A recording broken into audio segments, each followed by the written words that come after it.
Hi there, welcome to Colcester Model Railway. Now, this is a little film that I thought might be fun to do just before we start on the main build for the Mark IV layout in the new shed. Now, obviously, over the course of doing several layouts, I've had a few ups and downs, let's just say. So I thought it might be a good idea to do a little film to go over some of the do's and don'ts that I've discovered in my time doing model railways.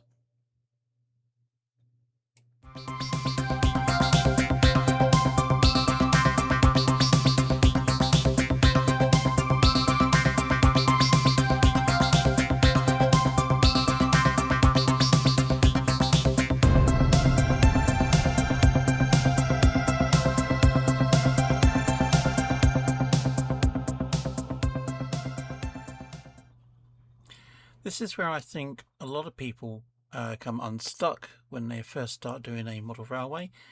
I've always done a plan, as you can see. This is the plan for the new Mark IV layout, and I've done them for all the previous layouts that I've done as well. I think mainly, although there is a temptation to put a board down and just put a load of track down on it as well and get trains running as soon as possible, with a little bit of foresight you can come up with a quite reasonable plan and get things running smoothly. There's a lot of computer aided design tools out there now which you can use apps for and so on. If not, you can just get a sketch pad or graph paper and start out doing it that way, the old-fashioned way as such. But either way, I think a plan is essential, and I would say that is a number one thing to do before you actually start doing anything on your layout build.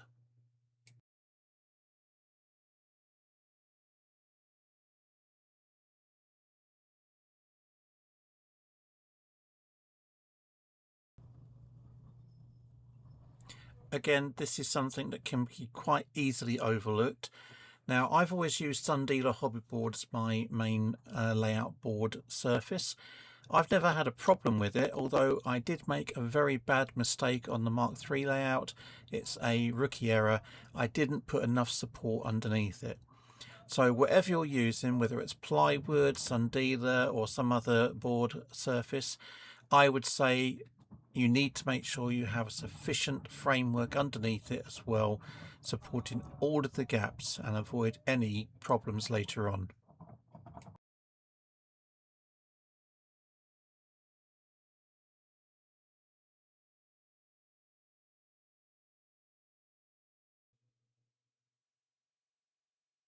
Now, another area that I think you need to sort of spend some time on is track testing. Now, I've also run into this problem myself where I've done what looks like a really great and complicated junction with lots of points on it and sort of diamond crossings, and it just turned out to be a complete nightmare. Trains were derailing on it every so often. You couldn't get a train to do a complete circuit without coming off at that point. And it just goes back to that sort of initial bit where you put the track down. If you'd have just tested it just a little bit more. So my point here is you should do repeated track testing on every section of track that you lay down. It doesn't have to be just like for a short section, but it's wherever it has like a join or a bend, or if it runs over a particular feature like a level crossing, or it comes close to a platform, or even on gradients and obviously things like junctions and so on. don't be sort of put off by running trains over them. That's what you need to do. You need to run a train through the track and point work, basically just to see what happens when a motorized train encounters it. You can also check for any shorts in the electrical supply to the track as well. Very useful because obviously you don't want to be having all of your layout laid down only to find that there's a power supply issue somewhere and you've got to go all through that track work just to find out. So if you do it bit by bit at a time, hopefully you can start eliminating any track faults you may have. Now, another thing as well is I would recommend using a unit, or at least something that's got multiple bogies or wheels on it. The reason for this is because when you're going through point work in particular, if you've got something like a four-way slip or a diamond crossing, these long wheelbase units with multiple bogies on them will pick up a problem as quickly as anything. Almost certainly, if there's going to be a derailment, one of those bogies will come off and it will show you that there is an issue with that piece of track. Now, there's no real way to stop derailments. It's just a feature of model railway work, and it even happens in the real world. But if you can do a lot of testing beforehand to eliminate some of these problems, and also to make sure that you have a regular power supply maintained to your track, then hopefully when it comes around to operating it on a daily basis, you will have ruled out the majority of the issues and you can play with your trains as much as you like.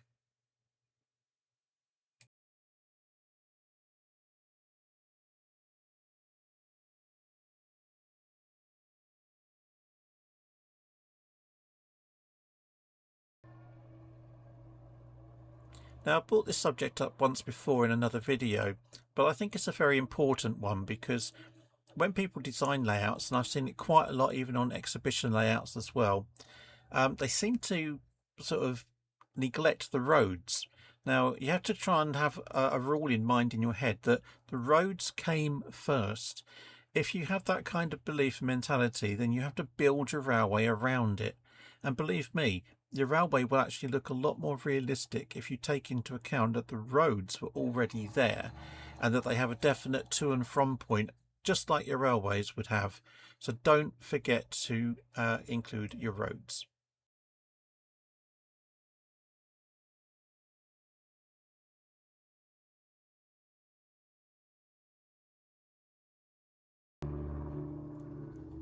In this day and age of direct sales and online shopping, it's very easy to forget your local model shops.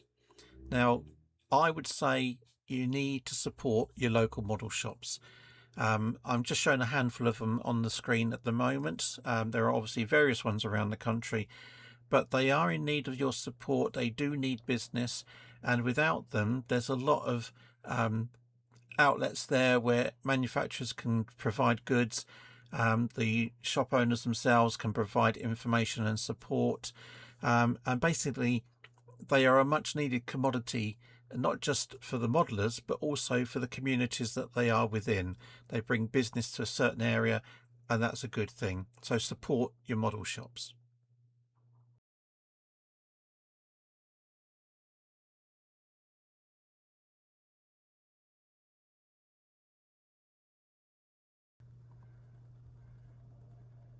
Now, location is key as well.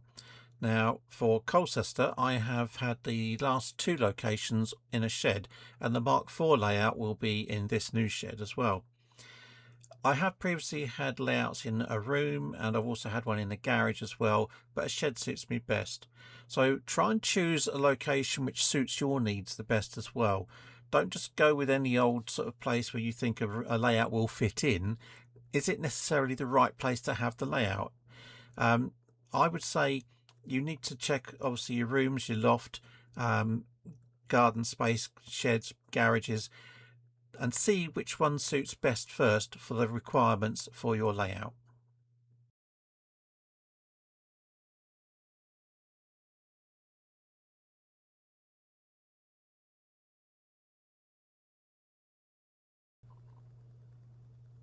Now, with the Colcester layouts, I've always tried to think ahead as to what I can do to the layout in the future.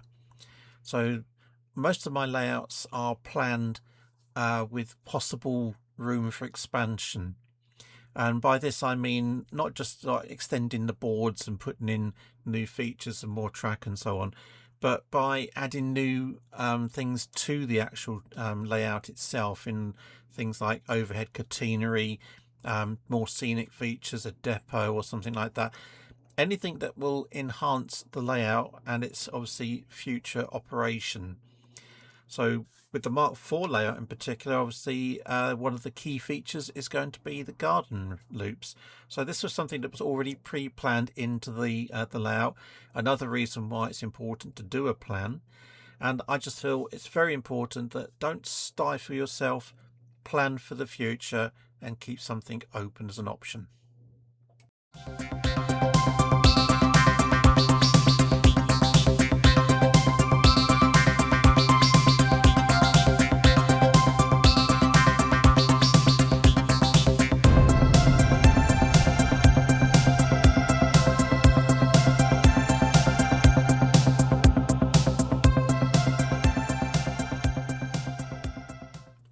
Right, we're on to the don'ts now. And I think one of the main don'ts I'd have to say is don't rush what you intend to build. Don't just sort of go ahead, put a board down, some track down, and before you know it, you're putting some grass paper down, sticking trees on it, and you're calling that the finished layout, with a few buildings and so on. That's, you need basically to take your time. This is a hobby which rewards better if you sort of plan it out and sit back, and you even take a break from it occasionally and go back to it a few days later or something. But do not rush things. If you rush things, it will just look terrible. It won't appeal, and to be honest, you probably won't like it much either once you've done it.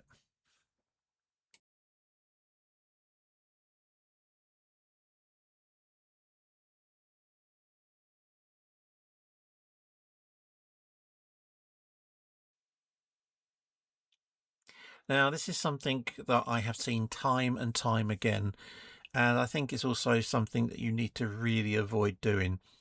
Um, I've seen quite a few layouts and that on YouTube and even in magazines and even at exhibitions, where quite frankly the entire board is just overloaded with track. Any space that is left on the board is suddenly a space for sidings to go into. Um, there's just nothing there. There's no room to build a town scene, a village, a depot, or whatever. It's just like one whole mass of tracks and probably one station and a few other items. Now, this might appeal to some people, and I'm not saying if that's what you want to do, then don't do it. But if you want to do it, do it. It's just that it doesn't leave much potential. Once you've started cramming your board full of sort of railway lines and nothing else, where do you actually go? I mean, there's not really anywhere else or anything else that you could do to that layout. Now, the Colcester board might look cramped and sort of, put into this shape with a lot of track in it, but it's been very carefully planned, and a lot of the scenic areas are actually above the tracks. So I would say don't overcrowd your boards and just plan ahead.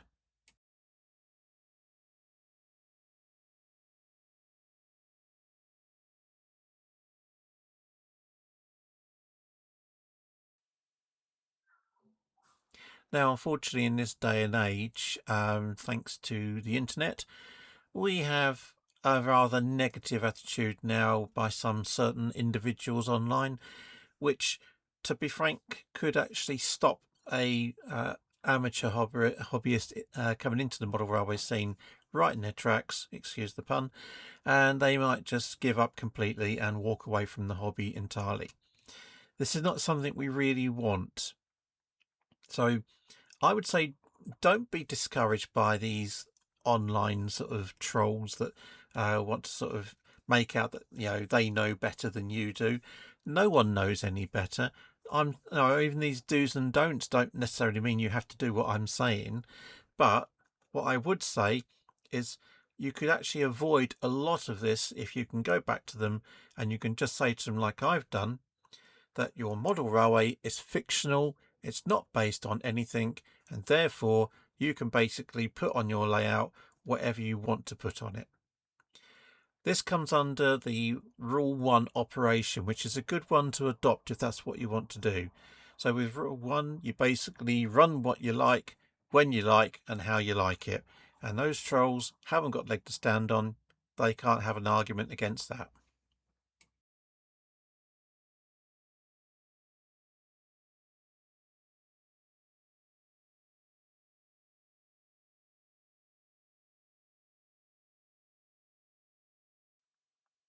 Now, I have to say, up until a couple of years ago, I was very much a DCC-like virgin. I had no idea where to start with it, or what I would be doing with it.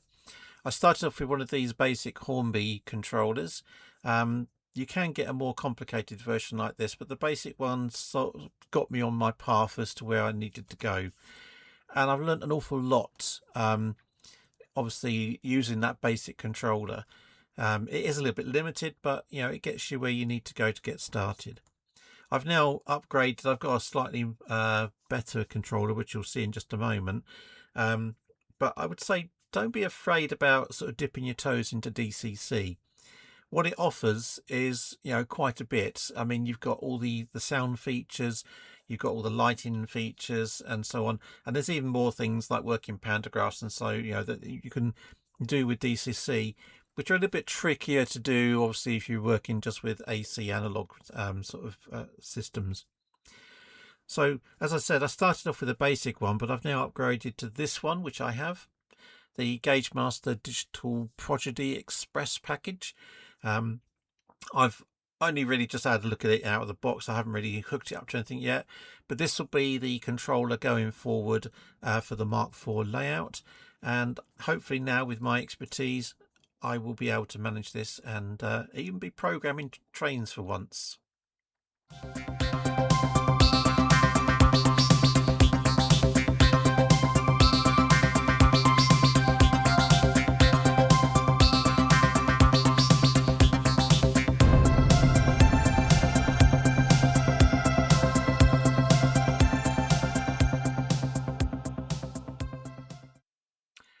Yeah, I think this is actually quite an important message to sort of take on board about enjoying the hobby and your layout.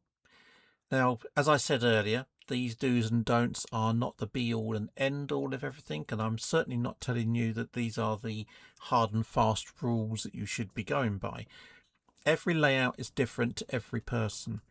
Every layout has a unique feature to that layout, and what you make from your layouts is entirely down to you.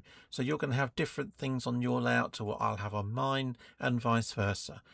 So I think the overall thing is not to be overwhelmed by the a range of products that you can get on the markets and that so on, in shops and so forth. All the vast different types of trains and rolling stocks and thing on, that you can get. Just go with what you feel you want. Get the trains and the rolling stock that you want. Get the scenery that you want. Make your layout as personal to you as possible. I think, to be honest, you can fall into the trap of having like a generic layout if you start following what other people have done, and just copycatting everything that you see and thinking, oh yeah, that will do, I'll have the same building, I'll have so on, and before you know it, you've got an identical looking layout to the one that you saw in the magazine. That's not exactly what I would say stamps your identity on it. So yeah, just go out there and enjoy it, really. And also, like I said with the social media thing, don't let other people put you off. Like I said, there are no right or wrong answers to railway modelling. I've been doing it on and off now for nearly shy of 40 years, and I still learn things myself. I learnt things with the last layout because I made a rookie error, and I should have spotted that before it got too bad, but instead it went too far, and it caused that layout to have some serious problems. So yes, I learnt from that. I learned that I should obviously have checked the underframe a lot better. I should have supported the Sundila board a lot better. And like I said, these are things that experience will teach you after a while. You won't make that same mistake again. You'll realize, yeah, that went wrong. We won't do that again. So yeah, there's no, like I said, Bible to go by, no real guidelines to go by. Everything is unique to your own layout. So you're going to have different problems to what I encountered and to what anyone else encounters. And you might even come up with new ones as well that we haven't had before. So yeah, the hobby is great. I mean, there's loads of people out there with advice and help. There can also be a lot of people out there which are just there to cause trouble and stir things up a little bit. You just need to sort of work out which is the best for you. So overall, I would say the hobby is great. It's a brilliant hobby to be in. I thoroughly enjoy it. It's like a little world in itself to get away from the main sort of angst and turmoil of the modern world, and you can just dip into your little make-believe one. But it's obviously it's not without its problems. There's a lot of things to get your head around. Do you go DCC? Do you stay DC? Do you stay modern image? Do you go into the Steam era? Do you just design a depot layout, or do you go for a full-on tail chaser with lots of thrills and spills on it? Do you go out into the garden? Do you have a shed layout? Is the loft better for you? There's a lot of things to sort of get your head around and sort of take on board. But overall, I would say, once you've got your plan set out and you've tested your track and so on like that, and you've got your layout up and running, just enjoy it. It will be there for as long as you need it, and it'll always be there. So thanks for watching, and bye for now. Don't forget to like and subscribe.